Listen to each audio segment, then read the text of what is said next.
Live from Quezon City, Philippines.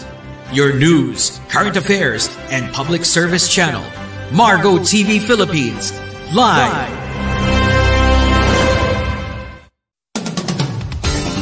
Narito na ang programang kasangga ng sambayanan.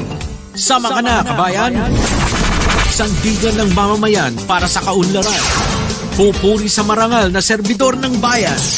Tutugi sa mga drobo sa pamahalaan. Kasama si Diego Magpantay ng Citizens Crime Watch. Mapapakinggan at mapapanood sa Margo TV Philippines. Sama ka na, kabayan! Sandigan ng mamamayan sa kaunlaran.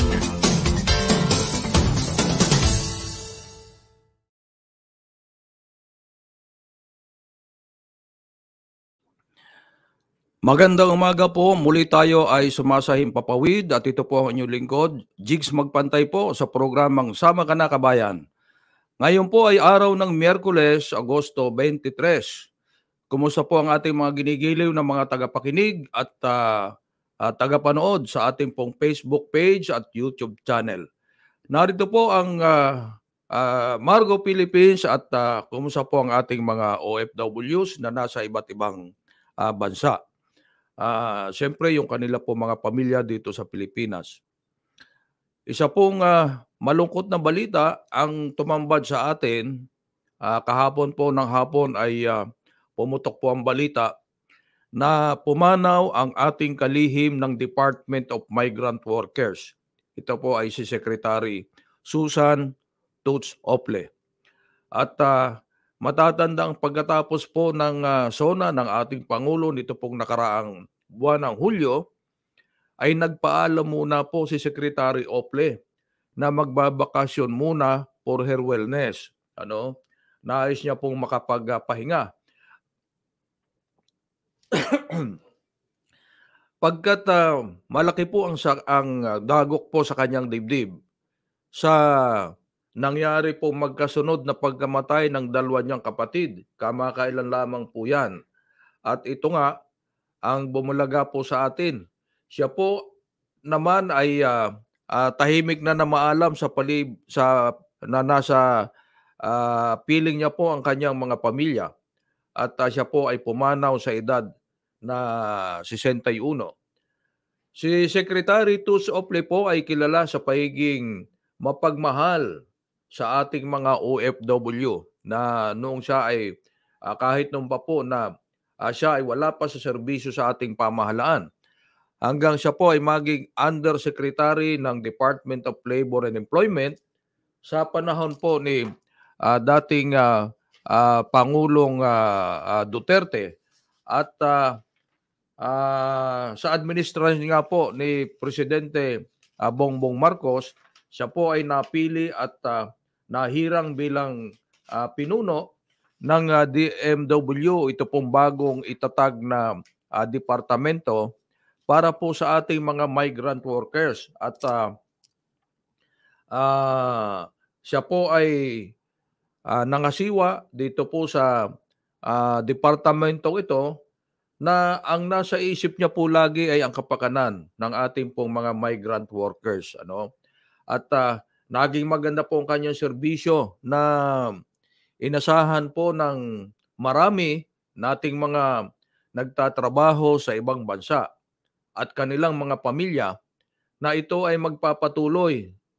Marami po ang nanghihinayang sa kalidad na serbisyo ni Secretary Ople.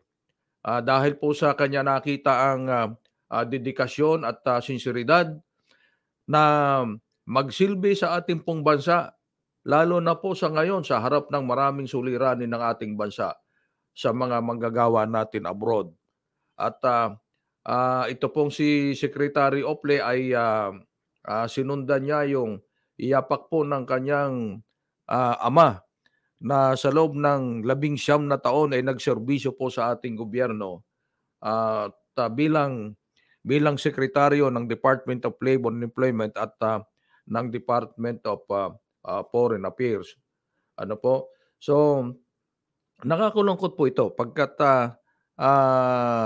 napakabuting sekretaryo po ni Secretary Toots Ople. Kaya marami pong nanghihinayang at siyempre yung ating po mga kababayan nagtatrabaho abroad, yun po ang hinahanap nila, yung kalinga po ng ating sekretaryo. Kaya nga inihiwalay po yung migrant workers sa Department of Labor, nagsarili pong departamento para mas matutukan po ang pangailangan ng ating mga migrant workers.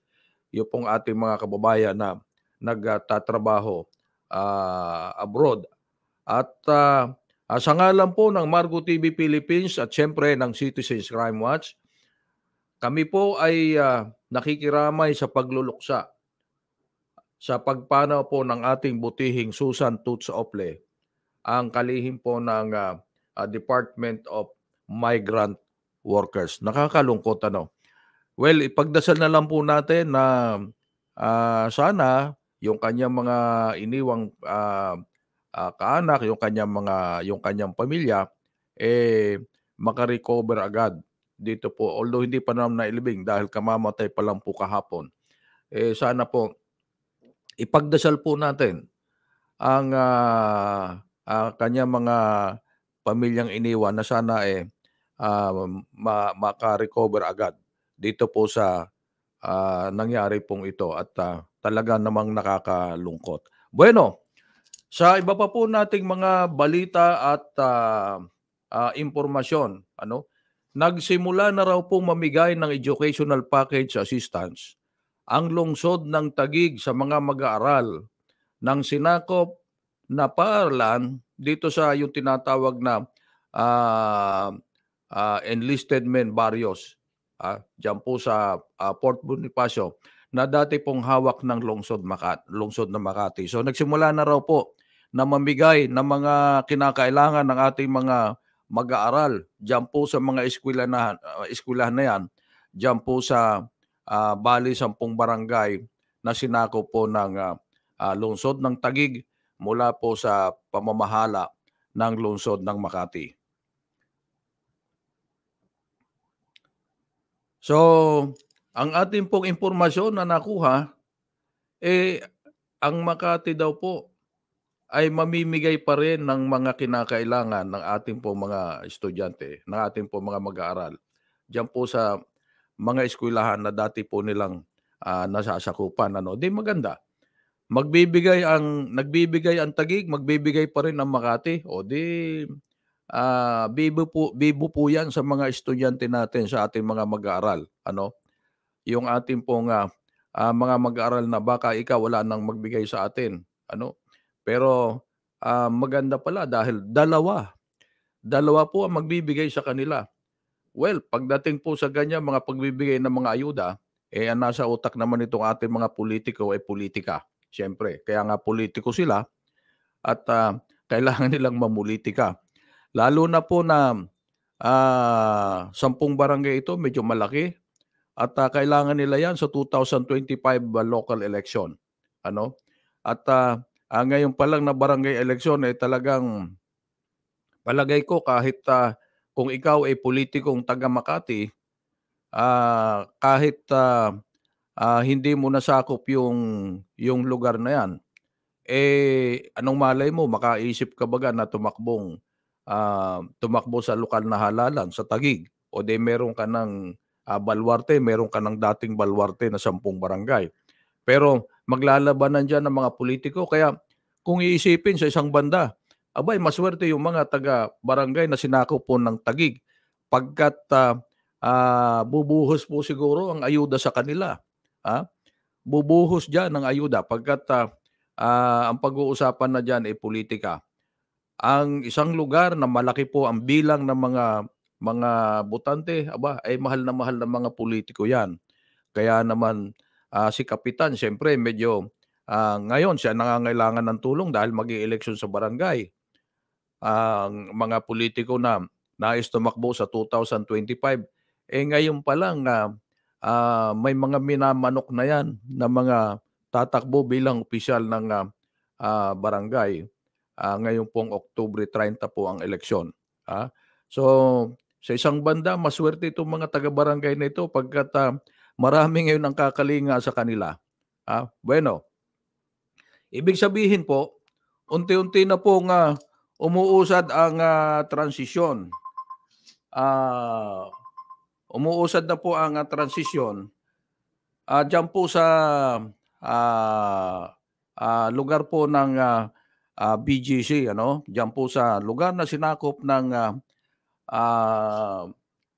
sinakop po ng Taguig. So at least unti-unti na pong maaayos po diyan. At si dating Supreme Court Justice Artemio Panganiban, si dating Supreme Court Justice Panganiban po, ay nagpahayag na hindi raw po nangangahulugan na ang mga pag-aaring pasilidad ng gobyerno lokal ng Makati ay automatikong pag-aari na rin ng lungsod ng Taguig. Ano? Ito raw po ay mananatiling pag-aari ng LGU ng Makati. Siyempre, malaki ang investment ng Makati diyan. At ang ibig pong sabihin, kung nanaisin ng Taguig City ang kontrol sa mga pasilidad dito, ay dadaan pa sa mahabang usaping legal. Kumbaga, dadaan pa sa butas ng karayom. Ano? At dito po natin, di po natin alam kasi, di natin alam kung ano ang mga pagbabasehang legal kung sakali man na pag-aagawan pa rin nila yung mga pasilidad na nakatayo diyan sa mga sinakop na lugar. But ang sigurado po, yung jurisdiction ay nasa kamay na ng Taguig City government. Pero yung mga pasilidad like University of Makati at iba pa, hindi nangangahulugan. Sa Taguig na po yan. Siyempre, malaki ang investment ng Makati dyan. So, antabayanan po natin kung ano po ang magiging susunod na kabanata. Pero wag natin kalimutan, sabi ko nga kahapon, ang munisipyo po ng Pateros ay may habol din po. Hinahabol din po ang jurisdiction sa mga lugar na yan at magpapatuloy po ang kanilang labanan between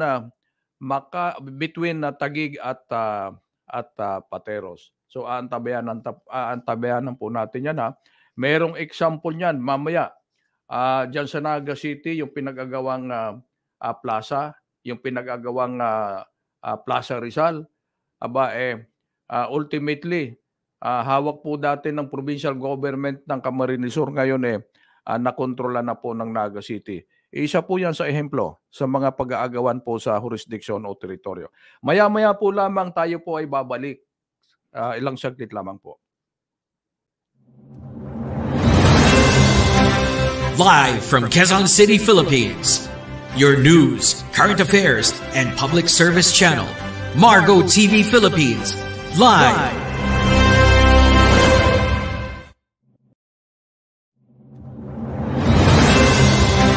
Live from Quezon City, Philippines. Your news, current affairs, and public service channel, Margo TV Philippines. Live.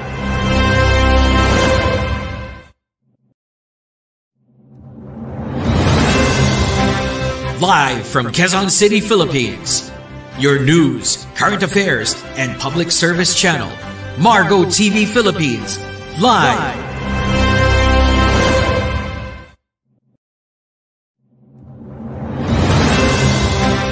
Live from Quezon City, Philippines. Your news, current affairs, and public service channel, Margo TV Philippines. Live.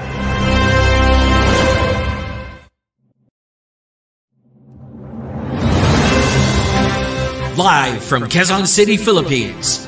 Your news, current affairs, and public service channel, Margo TV Philippines. Live.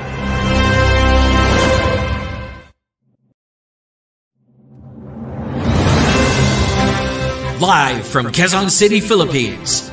Your news, current affairs, and public service channel, Margo TV Philippines. Live.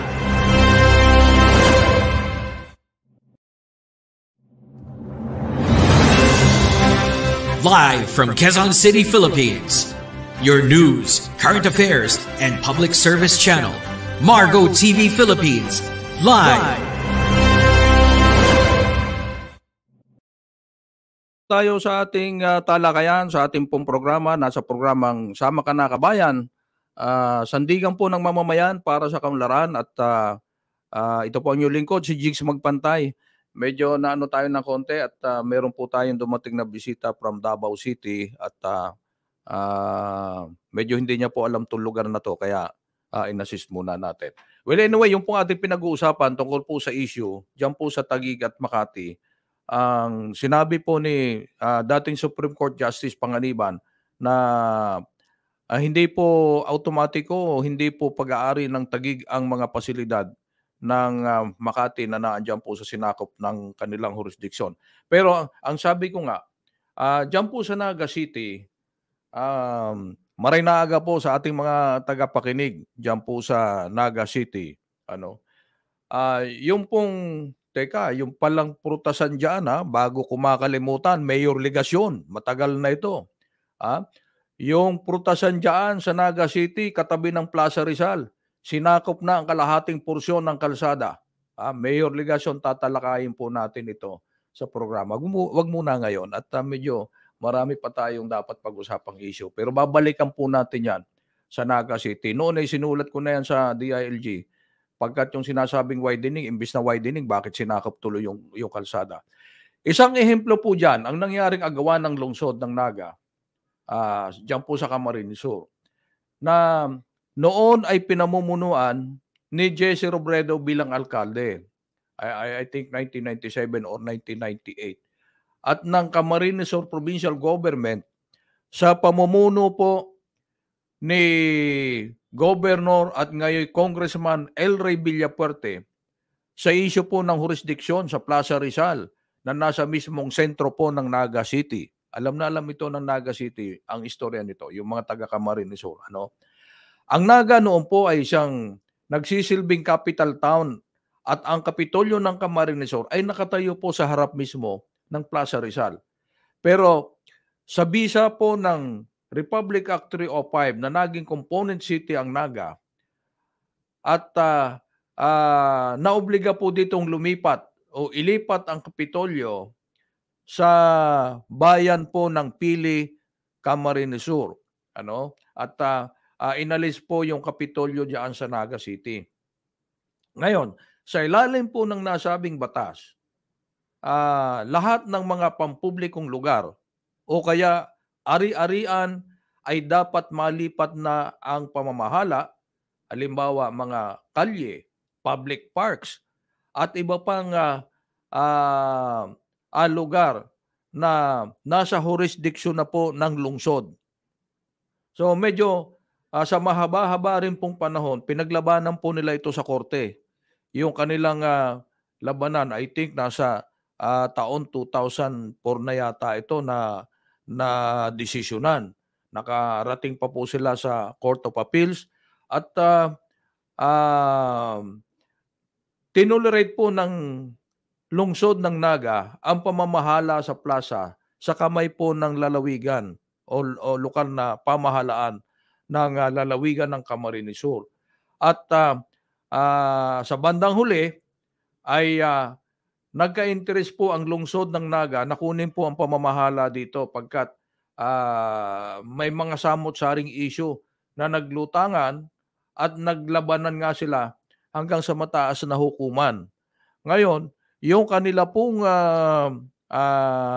labanan na yan, pinanalo po ng Naga ang jurisdiction dahil noon yung Plaza Rizal, naging issue dyan na pag sinabi mong plaza, it is beyond the commerce of man. Pero kung Peña Francia Fiesta, malapit ng Peña Francia Fiesta ngayong pong buwan ng September, napupuno po ng mga magtitinda at kung ano-anong mga traders ang dumadating dyan at nalalagay ng negosyo sa mismong plaza. Bagay na naging issue pagkat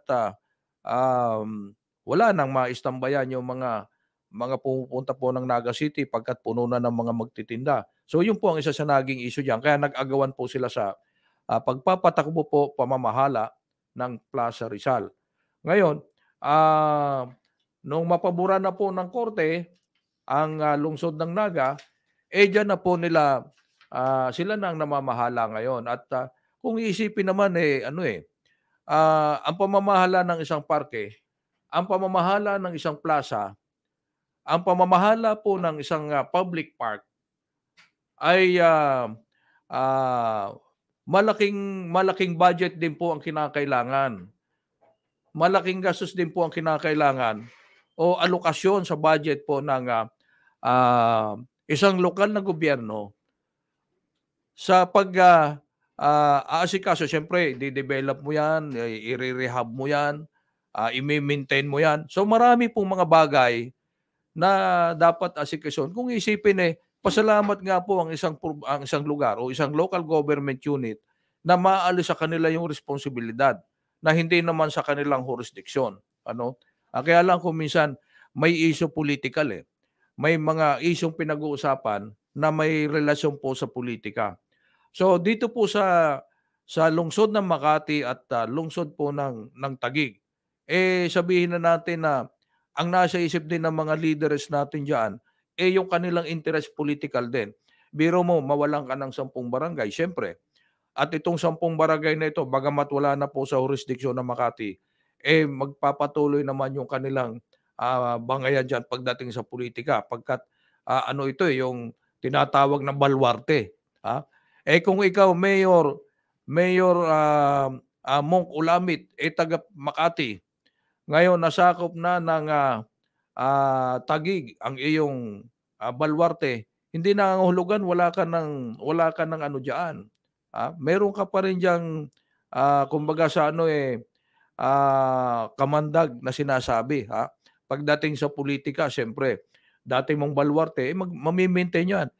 Kung ikaw, DJ, ay taga rito sa mga barangay na ito, abay, pwede kang tumakbo sa halalan, sa darating na eleksyon dito sa Taguig. So, ito pong bagay na ito, mga kaibigan, ay talagang isang malaking issue political din. Sana wag na silang magkantsawan kung sino nanalo at natalo. Ang isipin na lang po natin lagi, ay yung interes at kapakanan po ng ating mga mamamayan. Mahirap naman yung kung puro na lang tayo politika. Okay. Ngayon pong umaga, meron tayong importanteng bisita na dumating. Ito ang ating iniintay kanina. Ito po ay mula pa sa lungsod ng Davao. Hindi ko lang alam kung ano ang kanyang official na pakay po dito sa Manila ngayon. Pero minabuti ko pong makapasyal siya rito sa studio para makita niya po itong ating studio. At hindi lang sa panonood sa Facebook at sa YouTube. Aking pong bisita ngayong umaga, siguro pababatiin lang natin sa ating mga tagapakinig ang aking pong ninong sa Davao, si General Rolando Ulamit. Ito po ay kasapi ng Moro National Liberation Front.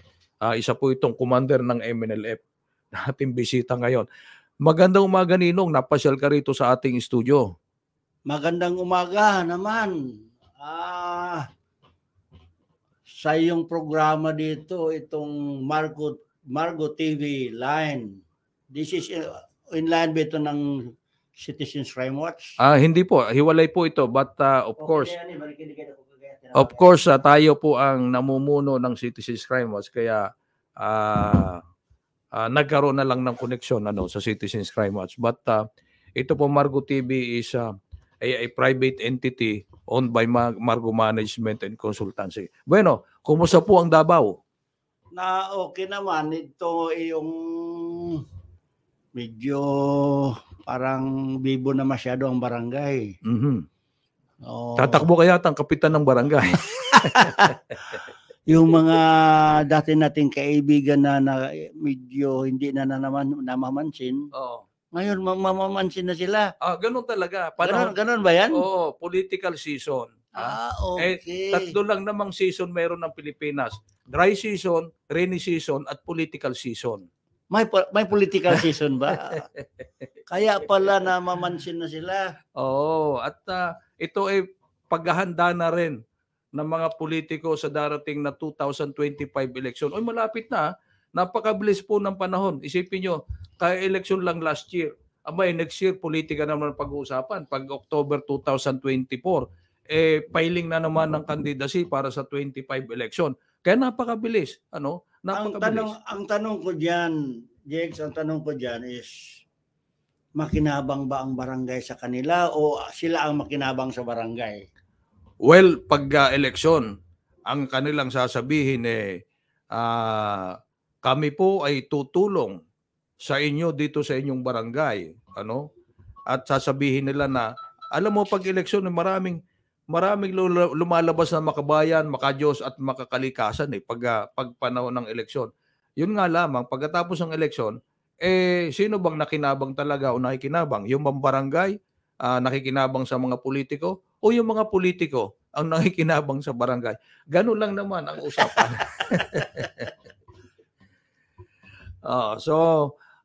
Yan po ang sistema sa atin, ang kalakaran kung panahon po ng eleksyon. At siyempre, como eleksyon,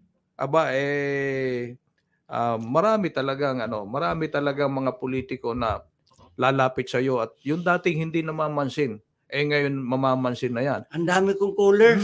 Yung dating hindi nagbibisikleta papunta sa barangay, ngayon mga nagbibisikleta na papuntang barangay. Ganun talaga. Malapit na. At sa tingin nyo ba ang magiging eleksyon sa Davao magiging makonsuelo, matahimik, maganda? Anyway, kung speaking to Davao, peace and order is maintain naman. Yung mga pamalakad ng mga Duterte, maayos naman. Kaya hindi tayo nagpalit ng leadership ng Davao. Simula sa tatay nila, si former President Rodrigo Duterte, hanggang sa mga anak niya. Ngayon si Mayor Basti na, maganda ang Davao. It's growing ang Davao in terms of development. Malaki siya. Maraming development programs. So siguro yung kuha natin, yung coastal road ng Davao, napakaganda. Parang world class na siya kung titingnan natin. At yung ginagawang tulay papunta ng Samal Island, ano po ang kondisyon ngayon? Ano ang sitwasyon? Ano status? Hindi ako masyado hindi ako na-orient nila kasi itong pagpunta ko dito, hindi ko akalain na masasalang ako kaagad dito. Parang ambos ito. Ambos ito So, ganito po dito sa atin. Pag may biglang dumating na hindi natin pwedeng palampasin pagkat isang malaking pagkakataon niya na nakapunta na po rito sa atin sa studio, isinasalang agad natin sa programa. Although hindi naman po ito hot seat. Anyway, kuwan man tayo, Boy Scout man tayo. Always ready man tayo. Pero maganda itong studio mo. World class din ito Maganda ito. It is for the benefits of everybody. O mga kababayan, makinig kayo dito palagi kasi may mga magandang legal advice, payo, overview, kung ano ang magsumbong kayo dito kay Jigs kung ano ang anong problema dito. And definitely he will deliver good services, honest. Kaya binisita ko ito kasi i-konsulta ko ito ngayon kaya hindi pwede on air. Mga kaibigan na hindi niyo po naitatanong, ito po si General Rolando Olamit ay member po ng National Advisory Board ng Citizens Crime Watch. Kaya hindi ko pinalampas na naandin siya. Noong nakaraang araw, naandito po yung ating National Chairman, si Atty. Ferdinand Topacio. At syempre, ganun din, sinalang din natin siyang bigla dito sa ating programa. So every time na mayroong pupunta dito mga membro natin, mga leader natin sa Citizens Crime Watch, binibigyan natin ng pagkakataon na makapanayam natin dito sa ating programa. Pagkat ang atin namang kinakailangan marami tayong kasangga, marami tayong kaibigan at tayo nga bilang itong palatuntunan ito, itong programa ito ay sandigan po ng mamamayan para po sa kaunlaran. Pinag-uusapan po natin kaunlaran. Okay? So mga kaibigan, meron lang tayong Oras na pala para tayo tayo ay mamaalam. So thank you very much, May Ninong, sa pagbisita po dito sa ating istasyon at yung pong inyong presence ngayong umaga ay isa pong malaking bagay po sa Margo TV at sa atin po personally. So muli po siguro tayo ay magpapaalam muna sa ating pong morning edition ng ating programa dito po sa programang Sama Ka Kabayan. At sama-sama po tayong muli mamaya sa ating pong panghapong edisyon. At muli ulitin po natin yung isa pong kasabihan. Yung kasabihan na the only people mad at you for speaking the truth are those people that are living at lies. So keep speaking the truth. Ano po ibig sabihin? Ang galit lang daw po sa iyo, ang taong galit sa iyo ay yung lamang mga taong nagagalit dahil nagsasabi ka ng katotohanan. At galit sila pagkat sila ay nabubuhay sa mga kasinungalingan. So, lagi po nating gawin na tayo ay magsasabi lamang ng mga katotohanan. So, ito pong programang Sama Ka na Kabayan sa Kaunlaran at Katotohanan. Ito po ang inyong lingkod, Jigs Magpantay. Maraming salamat po at isang magandang umaga sa inyong lahat. Inyong napakinggan at napanood ang programang Sama Ka na Kabayan. Sandigan ng mamamayan para sa kaunlaran. Hanggang sa muli, dito sa Margo TV Philippines.